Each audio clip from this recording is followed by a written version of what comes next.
it's amazing you're able to get anything done in real life because there's so many lawsuits, subpoenas, and everything else, like you were saying at the top of this episode. What is your day-to-day really like now that you're outside of the White House? Because I feel like there's a new lawsuit every day. There's a new investigation every day still. And I can't figure out whether it's for clicks or for fame with like Letitia James and them, like, because she's not looking into the Durham thing at all. She's still looking into your family about other shit. You know what? Well, let me give you a little thing. So, we go to court with Letitia James. We sued her and all this, but we go to court with Letitia James on Thursday.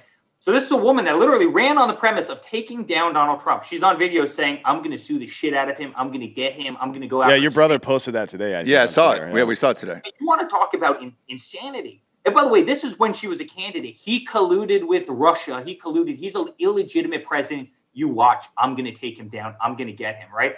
Then she sent subpoena after subpoena after subpoena, right? And she's just trying to find a comma that's out of place. 4 years later, here we are, right? She comes up with nonsense.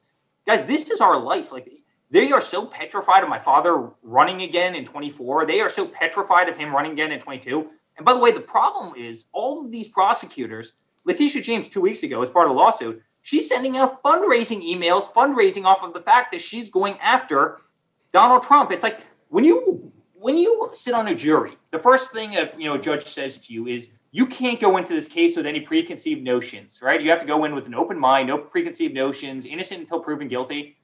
She literally ran on the platform. This is the highest law enforcement official in the state. She ran on the platform of taking out a guy, taking out his family. She was head of the Democratic Attorney General's Association. You have the district attorney who, sued my father over 100 times when he was in Washington, D.C. Guys, this is what I'm talking about. And all the while, last week, you had an 11-month-old girl get shot in the face in New York streets.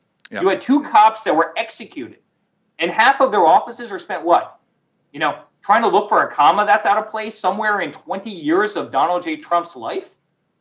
Yeah, it's insanity. Guys, it is. New York has I'm embarrassed because I live here, but New York has gone to absolute crap under this kind of leadership because they're not actually concerned about following the law. They just want to get a guy that they don't like, that they think poses a threat to their party. They're politicians. They're not, they're not real prosecutors. They're politicians. Yeah, and it's all time consuming. Like, people don't understand. If you haven't been in a lawsuit before, it is time consuming. They want emails, text messages, everything else for years and years and years. Then you have to deal with that. You guys are under hundreds of these.